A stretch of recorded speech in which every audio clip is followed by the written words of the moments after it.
விடாமுயற்சி ரத்தம் ஒரு சொட்டு மிச்சம் இருந்தாலும் கதை இன்னும் முடியல பாரு அப்படின்னு சொல்லிட்டு என் உடம்புல இருக்கிற மொத்த ரத்தத்தையுமே பிடுங்கிட்டானுங்க. இந்த படத்தோடைய ரிவ்யூ போடுங்க ப்ரோ அப்படின்ற மாதிரி கேட்டுக்கிட்டு இருக்கீங்க. ஸோ நாளைக்கு செஞ்சுருவோம், வச்சு செஞ்சிடலாம். ஏன்னா என்ன அவ்வளோ வச்சு செஞ்சுருக்காங்க. ஸோ நம்ம அந்தளவுக்கு சிறப்பாக தரமாக நாளைக்கு பொறுமையாக செய்வோம். சரி, இந்த விடாமுயற்சி படத்தை பற்றி இப்போ என்ன அப்படின்னு பார்த்தீங்கன்னா 2 வருஷம் இந்த படத்துக்காக நம்ம வெயிட் பண்ணியிருக்கோம். டைரக்டர் மகிழ் திருமணி இயக்கத்தில் நம்ம தல அஜித் புதுமையான காம்போ. ஸோ மகிழ் திருமணி படங்கள் நல்லாயிருக்கும். ஸோ ரொம்ப டிஃப்ரெண்ட்டாக இருக்கும்.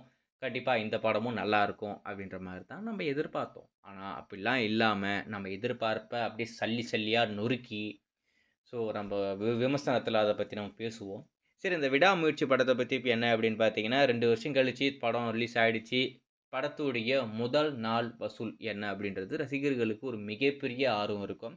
ஃபஸ்ட் டேவே 100 கோடி ரூபாய் வந்துருச்சா, உலக அளவில் 100 கோடி ரூபாயில் ஃபஸ்ட் டே வந்துருச்சா அப்படின்ற மாதிரி சோஷியல் மீடியா ஃபுல்லாக உருட்டிக்கிட்டு இருக்காங்க. அதெல்லாம் வேறு விஷயம்.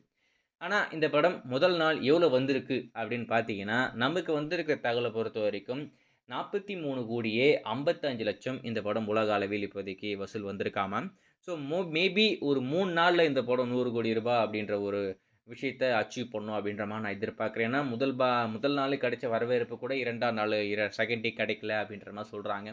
பல இடங்களில் காட்சிகள் ரத்தாக இருக்குது. ஸோ அதுக்கு காரணம் என்னென்னா இது ஒர்க்கிங் டே, நாளைக்கு லீவ். ஸோ சண்டே மண்டே செவ்வாய்க்கிழமை சனிக்கிழமை ஞாயிற்றுக்கிழமை இருக்குது. ஸோ அந்த 2 நாள் இந்த படம் நல்லா ஓடும் அப்படின்ற மாதிரி நான் எதிர்பார்க்குறேன்.